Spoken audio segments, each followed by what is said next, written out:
Well, I would like to turn to Professor Barth, who need no introduction at this university at least.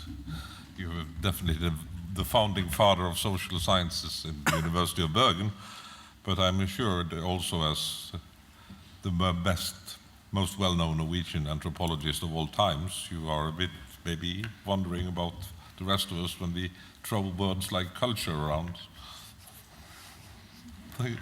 Well, thank you very much for asking me back. So it's nice to be here, and particularly at such a lovely occasion where Eisenstadt is rightly honored and celebrated. How can we celebrate him best, though? I'm very struck by the introduction that Eisenstadt gave us, and also these comments, reflections from members of the panel, the two panels so far.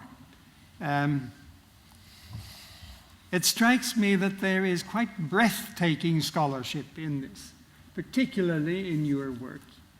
The willingness and the immense dedication of hard work to try to grasp and hold phenomena of such complexity.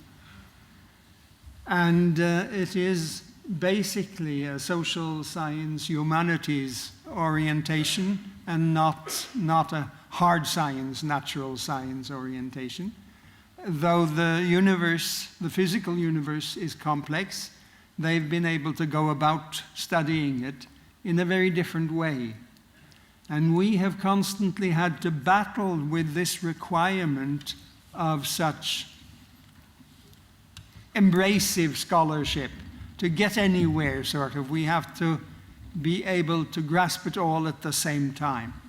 There's a tendency among people to think that what we don't know doesn't exist, or to say it more moderately, what we don't know in any detail can be ignored. And that's a way to avoid this demand of unachievable scholarship. I call it unachievable, though you have achieved much of it. There's still much that is left. And of course, as an anthropologist, I can go to the corners of the world and say, you haven't looked at this, you haven't considered that, and so on. The world is truly more complex and more varied than any one of us can hold a realization of. And yet you keep trying, and you keep formulating concepts like your idea of the axial civilizations or axial ages, and the ideas of multiple global modernities, which are very useful ideas that many of us, and indirectly all of us, have to make use of. So there's hope. But speaking to the audience, do you see any hope in this? Do you think that you can achieve the kind of breathtaking scholarship that Shmuel Eisenstadt represents, so that you can make useful contributions in the next 20 years in the way that he has?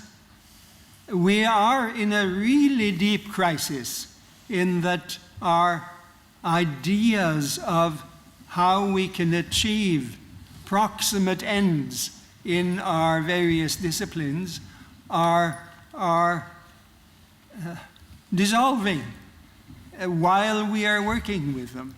Everything is becoming more and more complex, partly because the world is changing and becoming truly in many ways more complex, but mainly because our knowledge of it is growing so much faster than our ability to give it intellectual sharpness and shape.